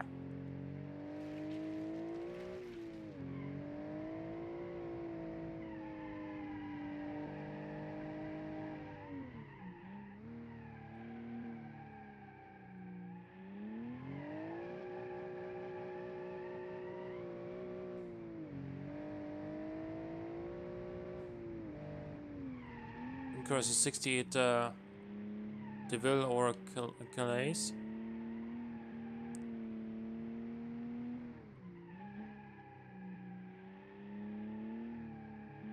This car performs extremely well, and even though I've been looking at a chat for half of that lap, I was still able to drive it reasonably well around this track.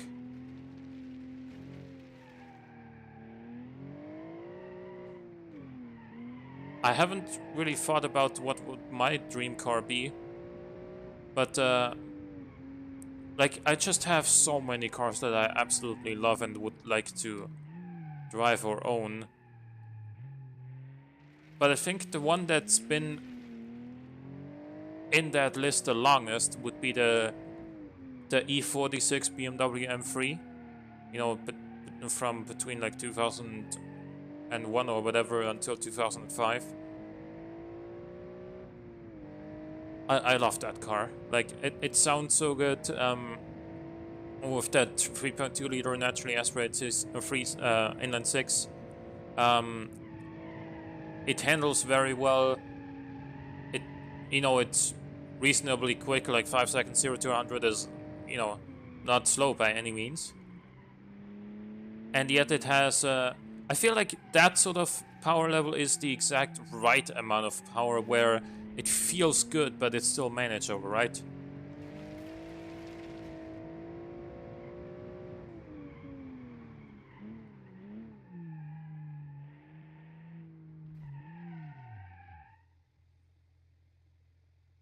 Most wanted M3. Actually, I wouldn't want it painted like the most wanted M3. Not because I don't like the design, but because I want to use it as an everyday car, and it's a little bit. People are gonna be jealous. They're gonna, they're gonna scrape it. They're gonna just like they did in Most Wanted.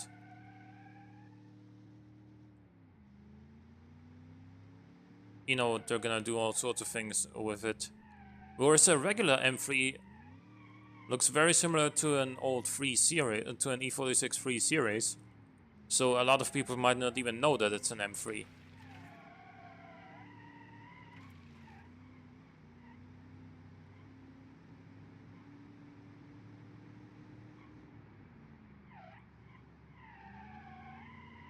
This car actually oversteers. That's hilarious.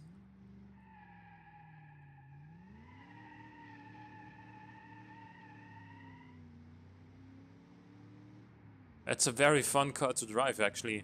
It's slow, and you need to brake early, but you're prepared you're signing up for that when you drive a van like this. I mean, it's not that slow, actually.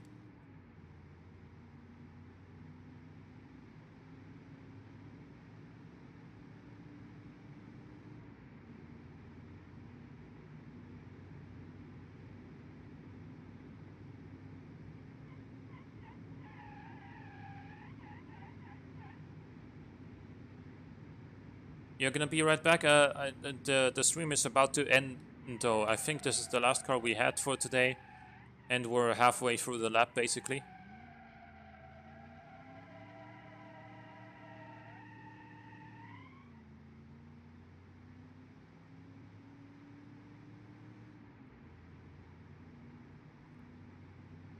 I never drove this, by the way, because I can't drive turbo cars on my PC because low frame rate.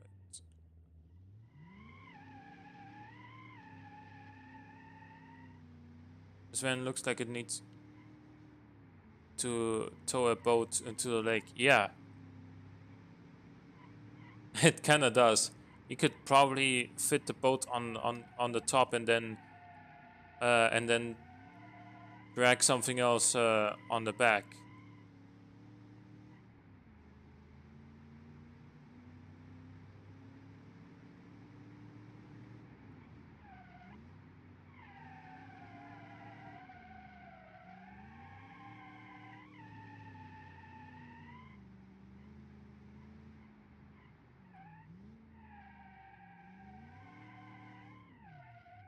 Make sure to check the turn signals. Okay. Oh, okay, interesting.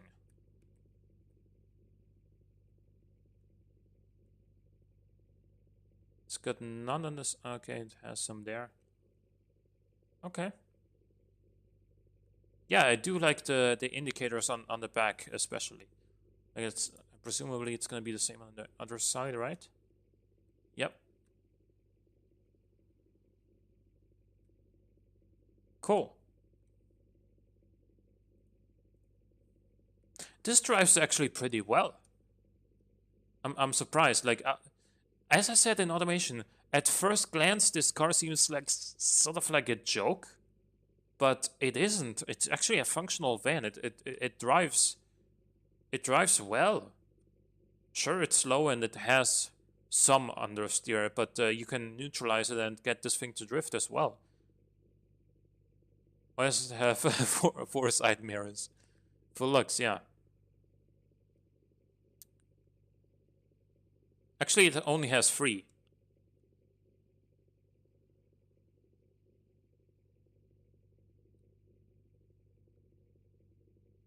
So is this the last car? Yep, it is. Um, I want to thank all of you guys for tuning into the stream. I'm going to be live again tomorrow at 6 p.m. GMT. And I hope to see you guys there as well. Until then, I hope you guys enjoyed. And I'll hopefully see you tomorrow. Have a good one. Bye bye.